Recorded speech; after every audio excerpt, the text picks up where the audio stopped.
Today marks the baptism of the Lord in our liturgical calendar. And I wanted to begin today with the Psalm, which is part of the lectionary readings for this day. It's Psalm 29. Ascribe to the Lord, O heavenly beings, ascribe to the Lord glory and strength. Ascribe to the Lord the glory of his name, worship the Lord in holy splendor.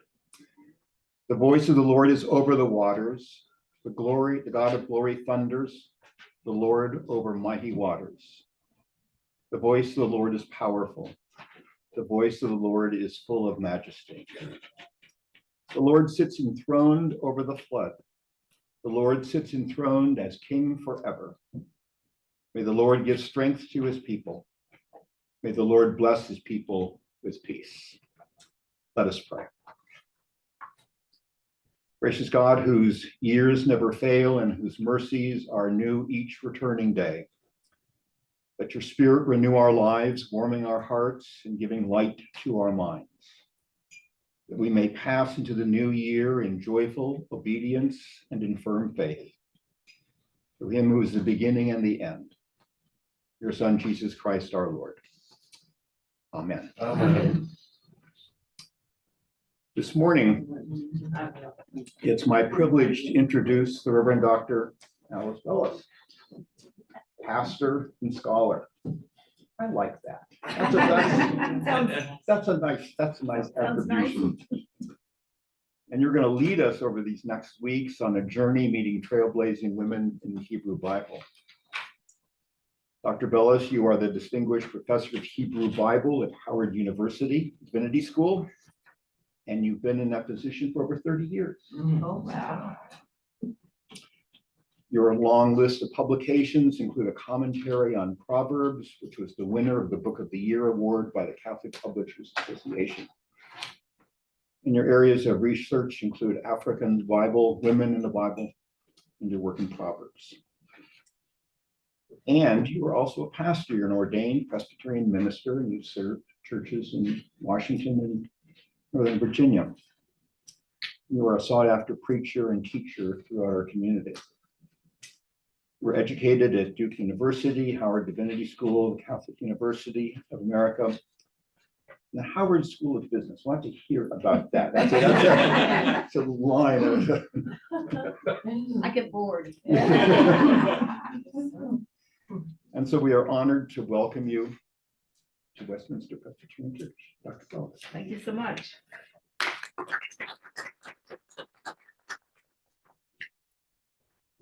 It's a real pleasure to be here, to have the opportunity to develop these talks for this month, and then next month we'll branch out a little bit into trajectories in the Hebrew Bible.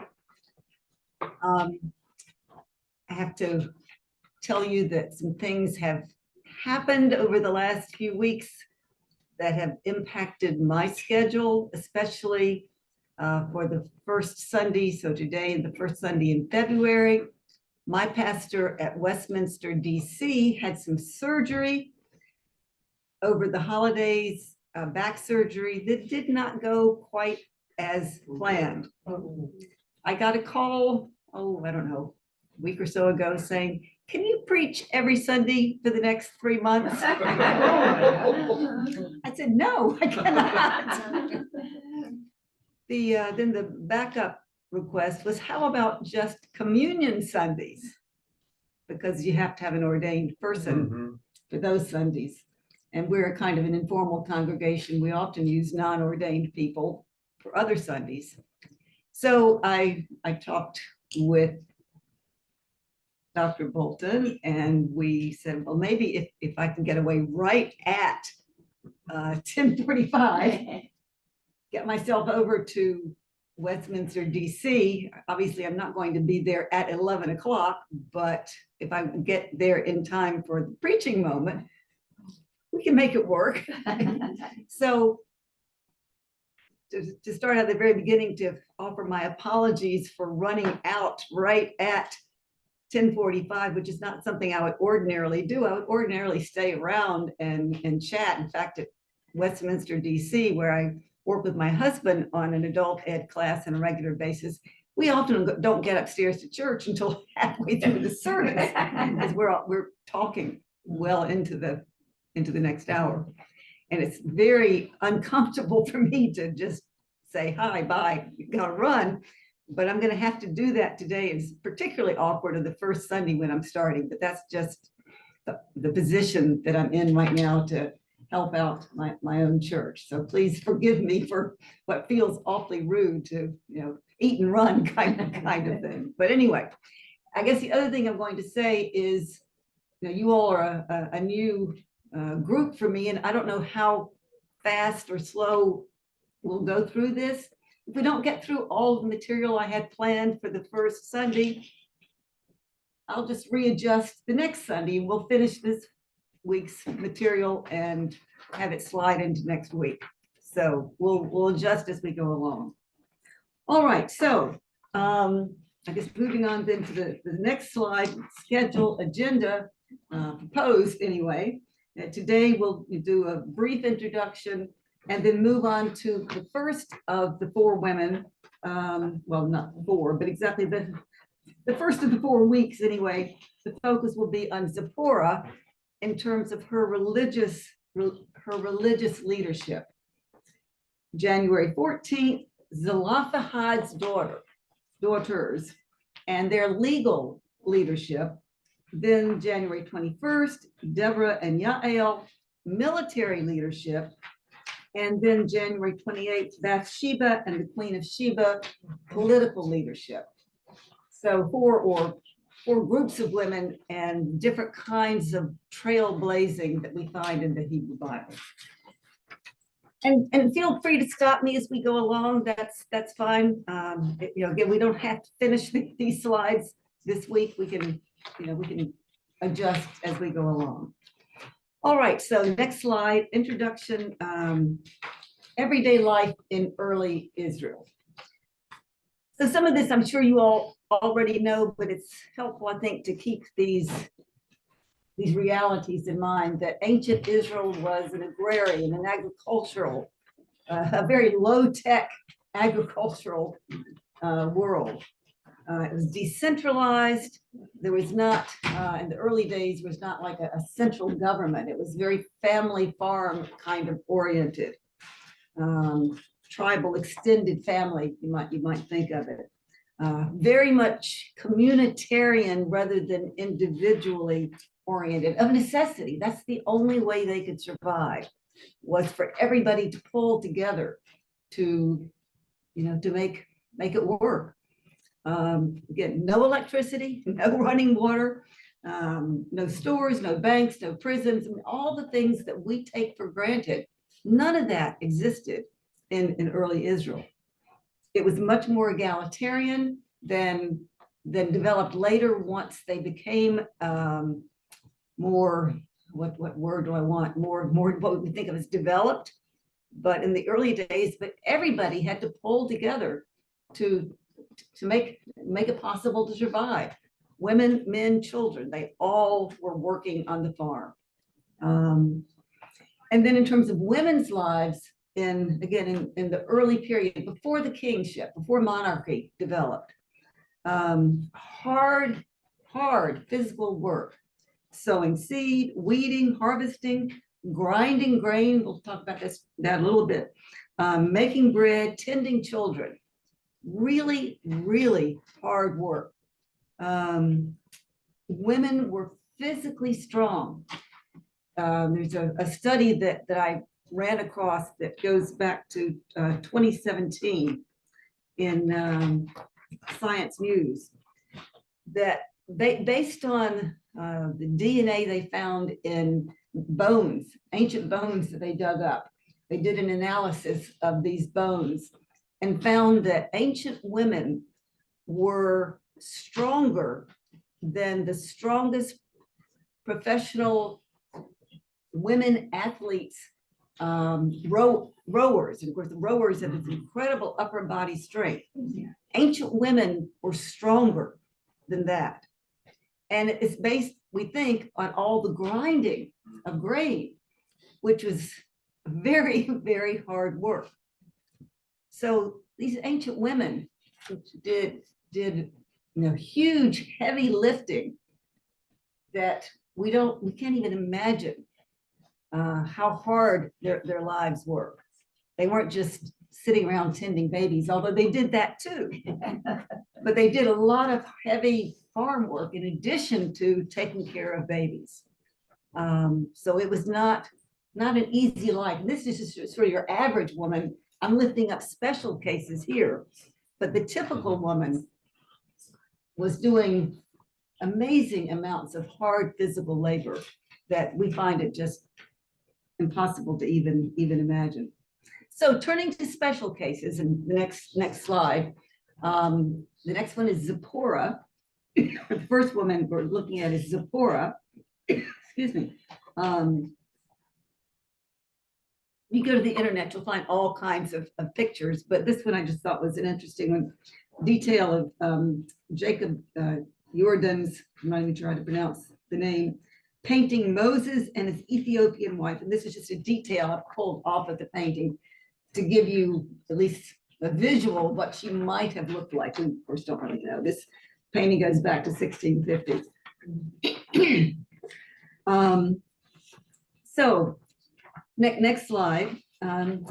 Zipporah was a Midianite woman who became the wife of Moses. After Moses killed an Egyptian, he fled from the Pharaoh and settled among the Midianites, an Arab people who occupied desert areas in southern Transjordan, northern Arabia, and the Sinai. He met the 7 daughters of Reuel, priest of Midian, at a well, rescued them from shepherds who were harassing them, and filled their jugs with water. In gratitude, Reuel, who's also called Jethro or Hobab in other biblical passages, offers Moses hospitality, then gives him his daughter Zipporah in marriage. That's all in Exodus 2, 21, 22. We won't take the time right now to read the passage, but you can go look it up. And then Zipporah and Moses have 2 sons, Gershom and Eleazar, and that's in Exodus 18, 2-4. And then I've got some of the passages here, but I think probably we should skip them in the interest of time. Again, you can read those. That's just giving you the biblical evidence for that narrative there. I guess one thing that's interesting is the note down at the bottom of the next slide, which is the scripture text, that Ger from the name Gershom means foreigner. And the name Eleazar means my God is helper. Eli is my God, and Azer is the word for helper that we also get in the Genesis text, where it's basically the translation we have of helpmate. It comes from this same root. Let's skip. No, I didn't. Okay. Just realized that this is printed on both sides. All right, so the next slide.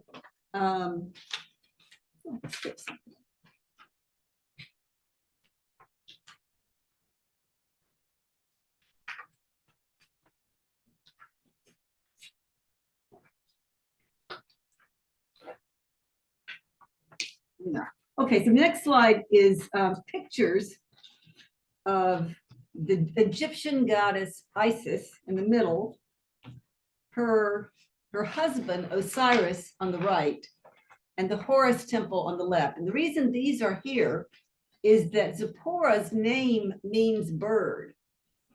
And there's thought that her story may be related to the Egyptian mythology of Isis, Osiris, and Horus.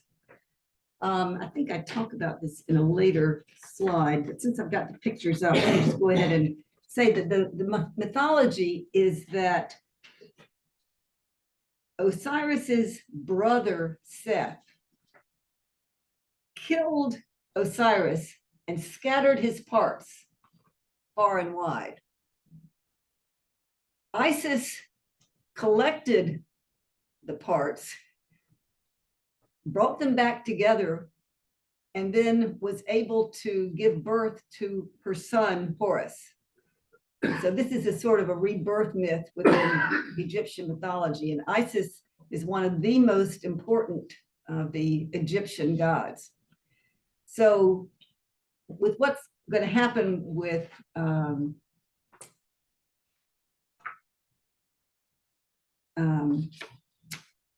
Zipporah, you'll see that there may be a connection between this Egyptian myth and Zipporah, with her name meaning bird. You can see the middle of the picture of Isis looking like a bird.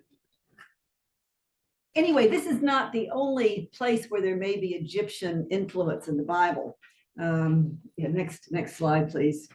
There are direct literary parallels with 3 biblical texts. Psalm 104, a creation psalm, shares a number of motifs with the great hymn to the Aten from the Amarna period. That's 14th to 13th centuries BCE. My daughter was in grade school in DC public schools. Somehow or another, one of her teachers decided to teach this hymn and compare it with Psalm 104. The similarities are quite striking. This is DC public school, a mainly Black school, a lot of very conservative Christian parents. It did not go well, let's say. Anyway, in the book of Proverbs, a whole section, Proverbs 22:17 through 24:22, draws on an Egyptian wisdom text. I mean, draws, and it's really quite obvious. It's called the Instruction of Amenemope, very famous wisdom text in Egyptian literature. And in the prophetic books, one of the oracles against Egypt seems to have been composed using an Egyptian tradition. And this is in Isaiah 19, and the Egyptian oracle of the potter. So there's a lot of Egyptian influence, here and there, and those are just really obvious direct influence, and there's others that are more or not so obvious, but more illusions, I guess you might say. All right, so next slide. And so here's my slide with the picture of Isis holding the baby Horus, and that's just my narrative of the basic story. Excuse me. So, turning then to Zipporah's ethnicity. Okay, so her father was the priest of Midian. That's Exodus 2:18. So that suggests that she was Midianite. I've got a map later on to help you visualize the geography. Her father is also referred to as a Kenite. That's in Judges 1:16. In Numbers 12:1, Moses marries a Cushite woman whom many believe was Zipporah. So then we've got the Cushite reference. So 3 different designations: Midianite, Kenite, and Cushite. Okay, next slide, and I'll give you the geography. Excuse me. So on the left slide, I have Midian circled. You can see it's basically the western edge of what is now Saudi Arabia.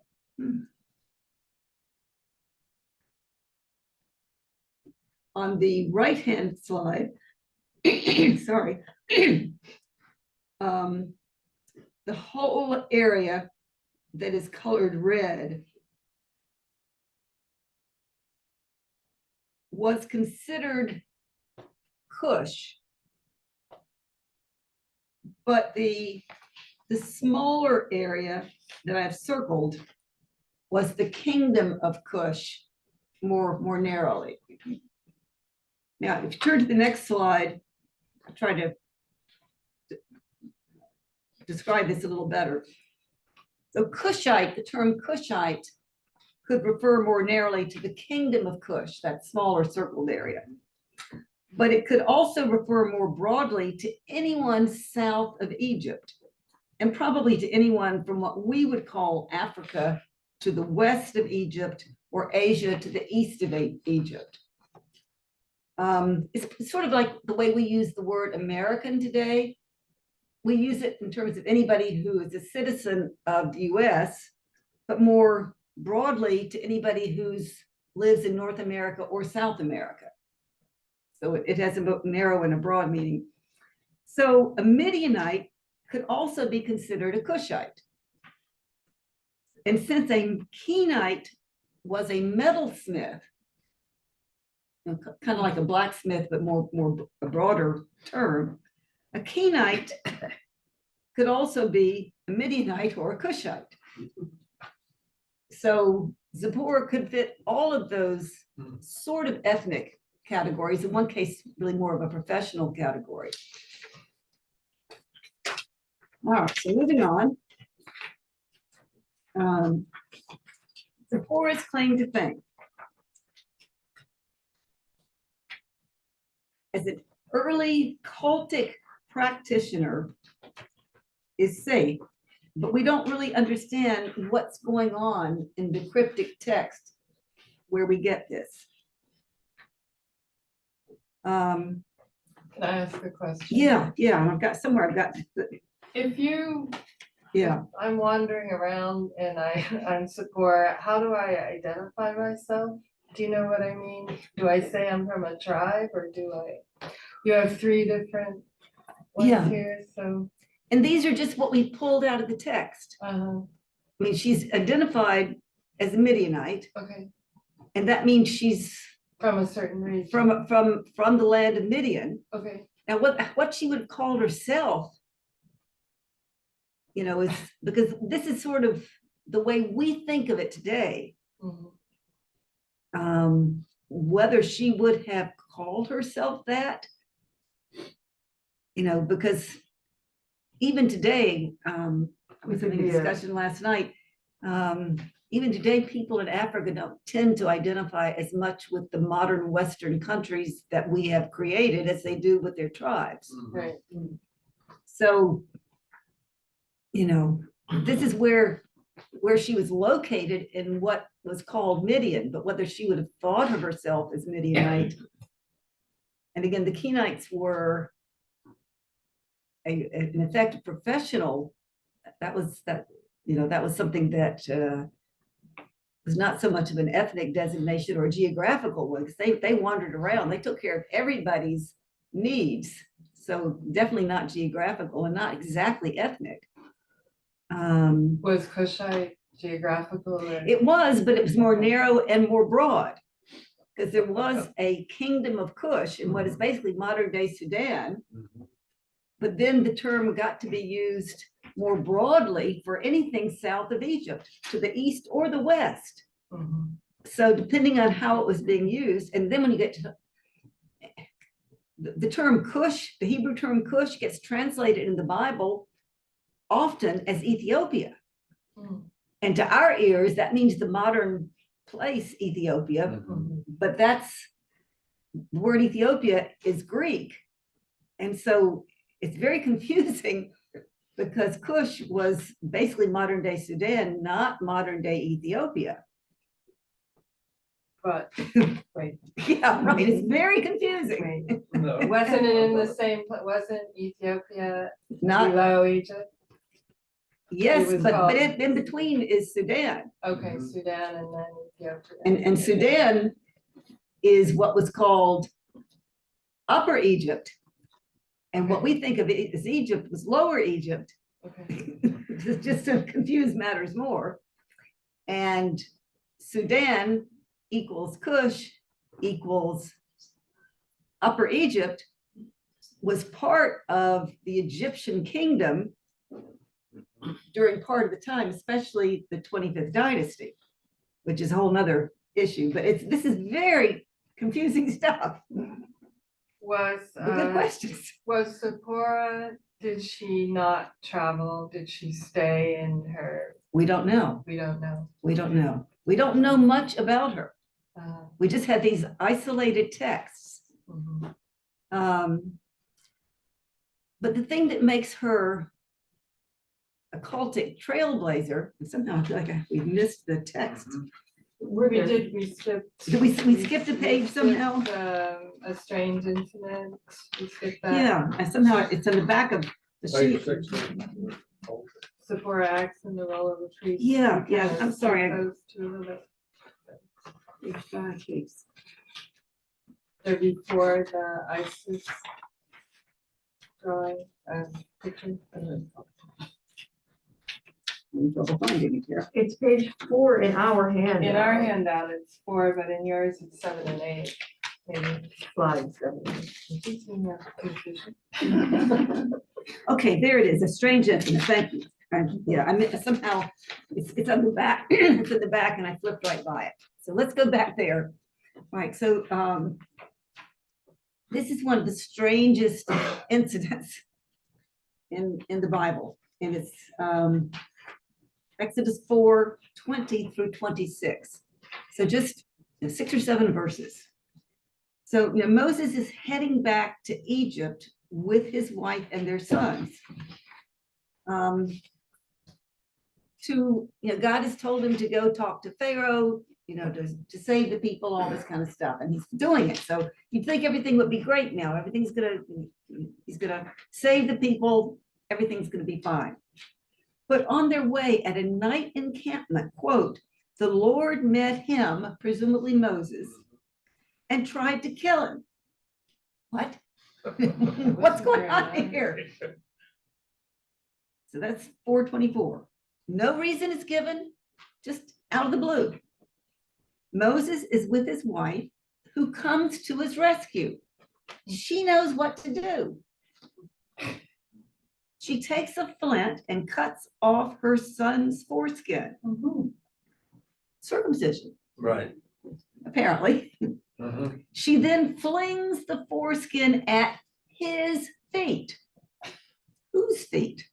The Lord's feet. Yeah, it's ambiguous, Yeah. declaring that he is Hatan Damim to her. To whom does his refer, Moses or God? Probably Moses. And what does Hatan Damim mean? It's either bridegroom or father-in-law of blood. So whatever it all means, it's pretty clearly a circumcision. Somehow or another, they forgot to circumcise the son, and God's angry about it. But she knows what to do. It's an emergency. Right. And in an emergency, Here come the women. she knows the drill. Presumably because she's the daughter of the chief priest of Midian, he's trained her. And that presumably means that in that religious tradition, which is very close to Hebrew tradition, I mean, the reasons for saying that I won't try to go into at this point, women must have been trained in the same cultic responsibilities that in the Hebrew religion, only the priests did, who were men. I mean, again, this is reading a lot into it, but it seems reasonable. You don't just get into an emergency like that and then spring into action doing the thing that you need to do if you don't have any training, don't have any idea what you're supposed to do. Or at the very least, she's certainly seen the procedure, because she grabs the flint, she does the operation. God is fine. No more trying to murder Moses.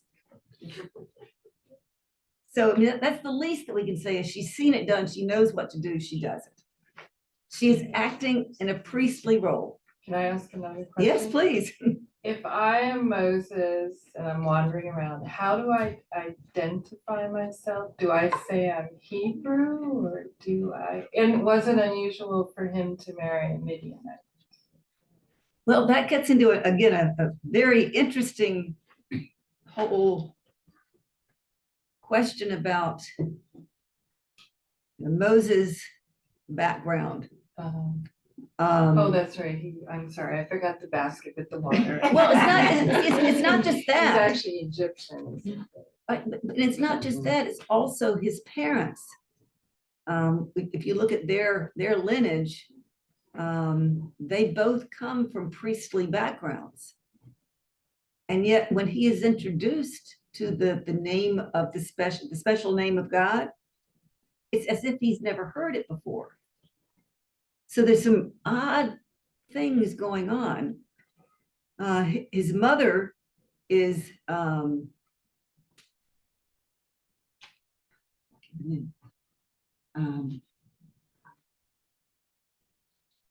no, she's yeah.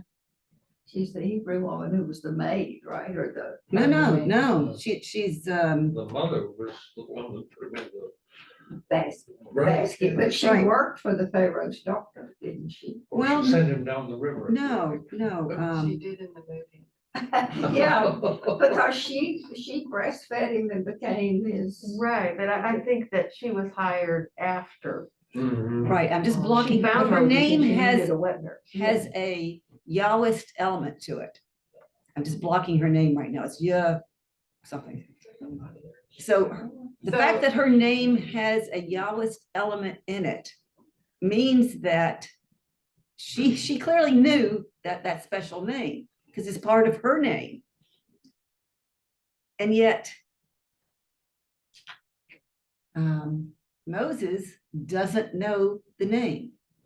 It's introduced to him at the burning bush, and he is experiencing that burning bush under the auspices of Jethro / Hobab / whatever his name was. You get 3 names for Zipporah's husband. So Zipporah's husband, the chief priest of Midian, presumably is part of the same Yahwist community from whom Moses comes.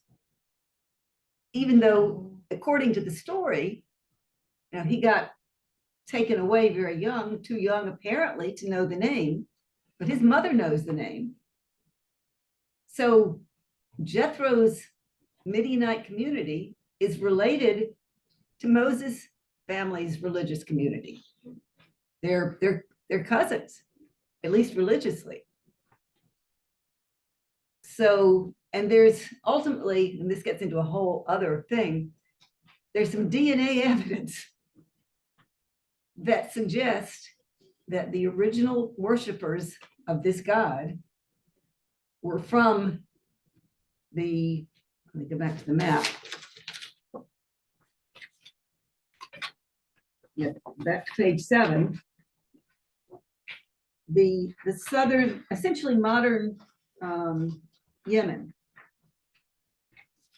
Either modern Yemen or across the sea into what is now what we call Ethiopia.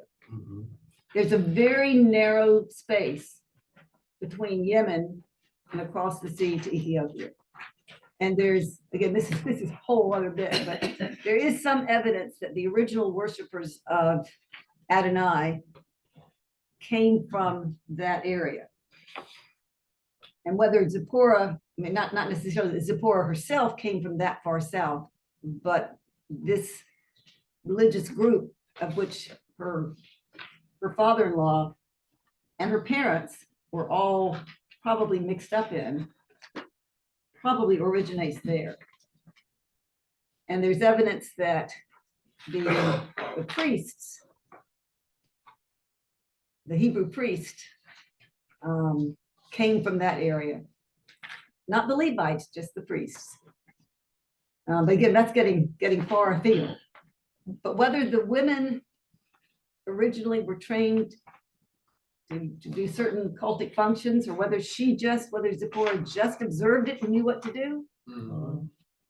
It's, just like, I guess, in the Catholic Church, increasingly women can do certain things in emergency situations.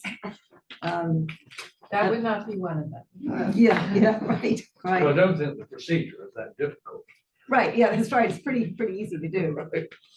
But she also had to discern that that was the problem. Right, yeah. And that may take more wisdom than just being able to use a knife. So anyway, I'm sorry I missed that page. I printed home. I tend to just print on one page because it's too complicated to get my printer to put on both pages. So then I guess the last, how are we doing time? Oh, we got plenty of time. We're doing great. The last issue, or it relates to all this, is again the ethnicity, and it relates to this text in Numbers 12. When they were in Hatzerot, Miriam and Aaron criticized Moses on account of the Cushite wife whom he had married, for he had married a Cushite woman. So there's sort of two schools of thought on this. One is that at an earlier stage, Moses had divorced Zipporah. And this is some other woman, Cushite woman, and this is not Zipporah. The other school of thought, of which I'm a part, is that this is Zipporah, that other text is not saying that they were divorced, and that there's no reason to think that Zipporah could not have been called Cushite because of the reasons we've been saying, that she could be Kenite, Cushite, and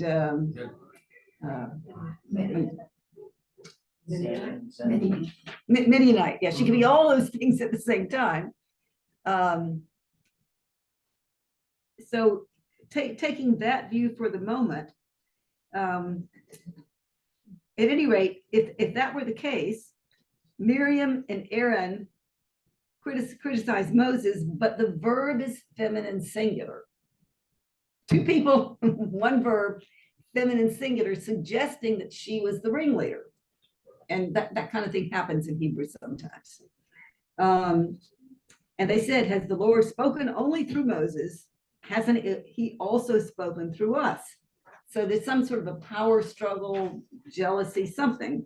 And there are all kinds of theories. This has gotten a lot of scholarly discussion. Now the man Moses was humbled more so than anyone on earth. Immediately the Lord said to Moses, Aaron, and Miriam, you three go out to the meeting tent. So the three of them went out. Then the Lord descended, and a column of cloud stood at the entrance of the tent and called to Aaron and Miriam. The two of them came forward. He said, listen to my words. If there's a prophet of the Lord among you, I make myself known to him in visions. I speak to him in dreams, but not with my servant Moses. He has proved to be reliable with all my household. I speak to him face to face, visibly, not in riddles. He sees the Lord's form. So why aren't you afraid to criticize? Anyway, my servant Moses, the Lord's anger blazed against them and they went back. So see, that's page 8. Go ahead. I'm very confused. That's page. We have different pages than we do. Yeah. Oh, and then the next page, page 9. When the cloud went away from over the tent, Miriam suddenly developed a skin disease, flaky like snow. Some translations say white like snow, but that's actually not what the Hebrew says. It says flaky like snow. Aaron turned toward Miriam and saw her skin disease. Then Aaron said to Moses, oh, my master, please don't punish us for the sin that we foolishly committed. Please don't let her be like the stillborn whose flesh is half eaten as it comes out of the mother's womb. So then Moses cried out, God, please heal her. And basically the people in the camp wouldn't move on until she was allowed to leave. So they stayed there 7 days until she could come out with them. So then with the considerations, Miriam and Aaron both complained, though she may have been the leader, but only Miriam was punished. What was the reason for their complaint? some say it was racism based on Zipporah being a Cushite, but there was no anti-Black racism at that period. Yes, there was ethnocentrism, it's true everywhere, but nothing like anti-Black racism that has developed since then. Some say racism based on a mistranslation of the punishment, white as snow. But if her complaint were racist, you wouldn't want to make her white, you'd make her Black. It doesn't make sense to make her white. That's just the opposite of what you would do to be an appropriate punishment. But maybe it was because she was from a favored group. That is to say, she was the chief priest's daughter, which gave her extra points. I mean, that's what really makes sense, that this was jealousy rather than racism. And especially since she was female, between those things, that's what seems to make the most sense. Of course, in any case, they wouldn't move on until she was allowed to come back to be in the group.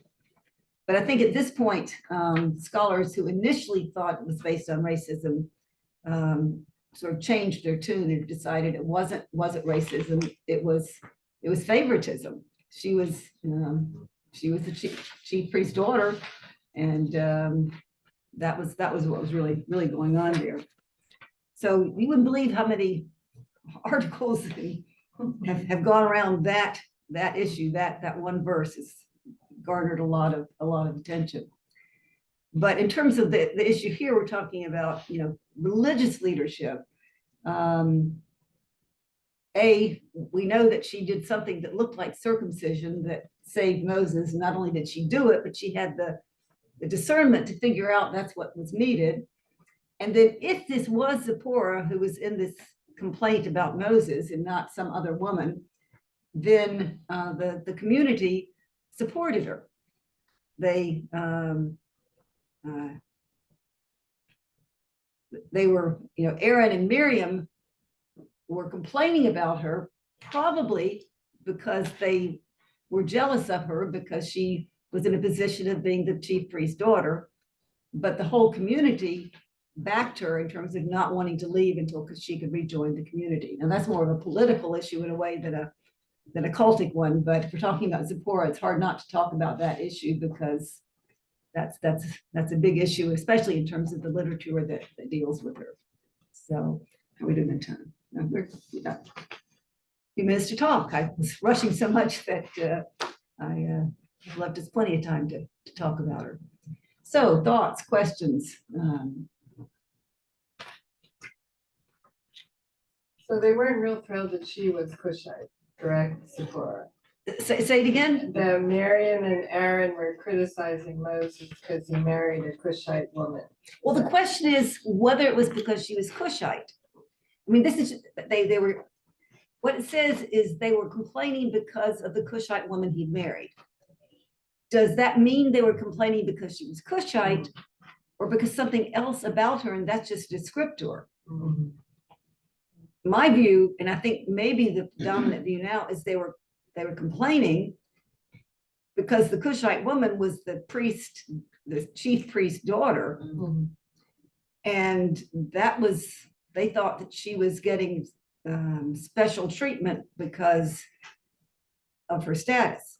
It would be like if I were saying, I'm upset because my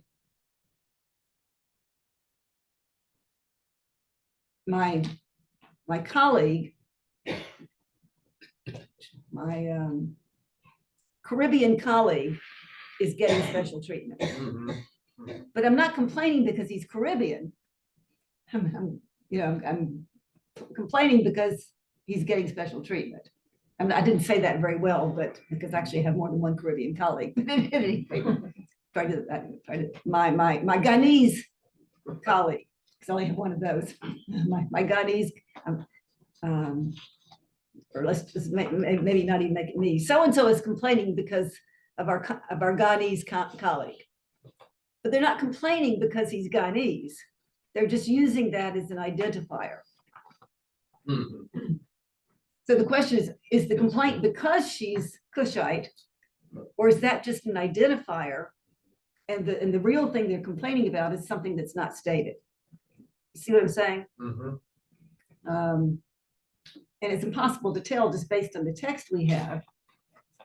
But the fact that there's no indication in the Hebrew Bible of any anti-Black racism, in fact, quite the contrary, there is a huge is the wrong word. There are many, many texts in the Hebrew Bible that show that the attitude of the biblical writers toward the Cushites was overwhelmingly positive.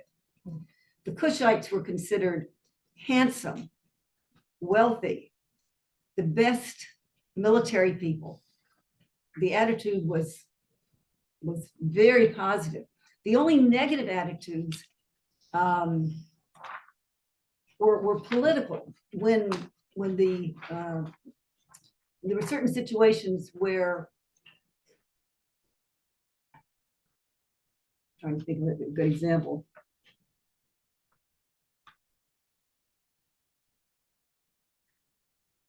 Where it's more of the Egyptians than the Cushites, but where the Egyptians were now enemies, they would depict them negatively because of the fact that they were enemies, not friends. Because the Hebrews went through a number of different phases where they were allies with the Egyptians versus being on the opposite side. So that had nothing to do with race.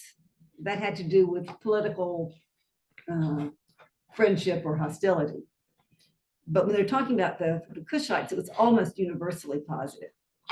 So, and Cushite being, that was, they just, I have lots of information that I can, actually I should, I'll bring my book next time. Book I edited of my former colleague, Gene Rice's articles over his whole career. He was at Howard for 50 years. Makes my 30 plus years seem paltry. But he and his colleague, there were two colleagues that came about the same time and were both there for 50 years. And Gene Rice was my Old Testament teacher when I was at Howard. He was my colleague when I came to Howard, and he continued on the faculty until he was 80 years old and only left because his wife had Alzheimer's and he needed to take care of her. But he wrote many incredible articles in our journal, the Journal of Religious Thought. It's now the Journal of Black Religious Thought, but it's essentially the same journal, all dealing with various biblical passages that relate in one way or another to the issue of not just Cushites, but alleged racism in the Hebrew Bible. And they are wonderful, wonderful articles. I'll bring it to you next time so you can see it. But it's just called Africa in the Bible, Corrective Lenses. Is the main theme that there was not anti-Black racism? Yeah, basically, right. That's why it's called Corrective Lenses, because so much of interpretation has misinterpreted, misread, because essentially, I mean, we're so used to the paradigm that of Black racism that is part of our world. And we just sort of assume that must have been the case in biblical times. It just, it doesn't occur to us that things were different in those days. But in fact, they were far more progressive than we are on this issue. Now, there are other issues that's not the case, but on the issues of Black racism, it didn't exist. It was not only did it not exist, but Blacks were at the top of the totem pole in those days. Cushites. When I say Black, I really mean Cushites. And it just blows your mind to when you actually see the material. I teach a course called Africa in the Bible, and students first of all, they have to get over the fact that the teacher's white. Because Henry Ferry, who was my church history teacher at Howard, who was even whiter than me, if you can imagine. I mean, I also have blue eyes, but he had incredibly blonde hair. I mean, white blonde hair. And he was, again, just as white as you can be in terms of appearance, but he taught Black church history and as well as regular church history. And students had to get over that. But so they come into my Africa and the Bible class, and they sort of have to get over the fact that their teacher doesn't look like what they expect. But then they take the class, and all of their, even these are Black students who've been studying the Bible for years, and they never knew this stuff, and they're just bowled over. And I'm not making it up. I'm not embellishing. I'm just, this is what the texts say. It's once you see the text, it's like, oh my God, I had no idea. It's just incredible. But we just, we have our modern world view, and we just tend to assume that's always the way things have been, but it's not. It really is not. So it's really fascinating. Yeah. What's the significance of Zipporah in the canon? Well, I mean, most people probably have barely heard of her, right? And in terms of this, I thought, well, in terms of religious leadership, she's the person that stands out. I can't think of any other women in the Hebrew Bible that do anything religiously that's particularly important. I don't think any of these, I'm pretty sure none of these texts about Zipporah get into the lectionary. So, I mean, these are part of our canon, but they are certainly not emphasized. And there are a lot of questions about, this is an odd, the text about her doing the circumcision is an odd text. Why was God trying to kill Moses? Yeah. That's weird. You're talking about circumcision, and I always thought it sort of started with Moses, but it sounds like circumcision had been around Oh, for yeah. a long, long Oh, time. yeah, it was common practice Do among, you know why? Why they thought that they should circumcise people? Oh, it may have been a health Yeah. issue. we had some lectures about this. What's that? We've had some lectures about this and discussions about, yeah. It's It's basically a health issue. I'm not sure. Yeah, That's what I thought, but I don't think that's true. I think it's. It's a way of identifying. You tell me. Yeah, no, I don't know, but I know certainly the Hebrews were not the only ones doing it. And wasn't it usually a male who would do the circumcision? Yeah, Not yeah, a female. Right. Yeah, so anyway, when I thought about different types of trailblazers, I mean, Zipporah just came to mind, even though she's a kind of a bit character. But she is important when you start tracing religious, or where did the Hebrews, where did they start? And when I got some DNA evidence that leads in certain directions that I've never published because I'm not sure enough of my evidence, and I'm not a scientist. So when you start doing the DNA stuff, this is not my field, but it is interesting stuff.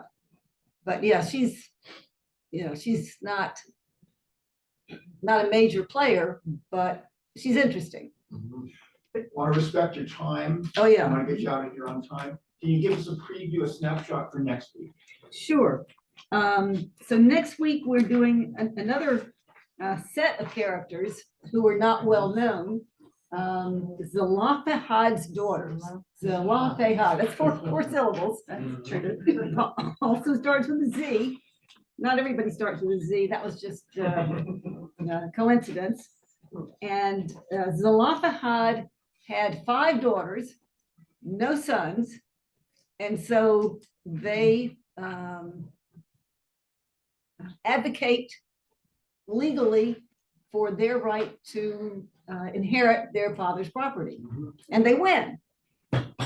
Right, but then it's sort of like 2 steps forward, 1 step back, because then people realize, wait a minute, if they keep the property, if they inherit the property and they marry outside the group, then the property is not going to stay in the group. So then the one step back is they have to marry within, within the group, so the property stays where it's supposed to stay.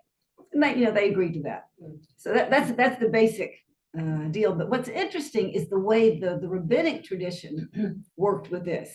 They went all over the place with this, which I didn't know until I started putting this together for you all. There's a lot of Jewish legal tradition that works with this and draws all kinds of conclusions about what this means. That's sort of interesting. And again, I don't think in terms of, I'm pretty sure this is not in any of our lectionaries, and we don't do much with it, but it's just, these are interesting pieces.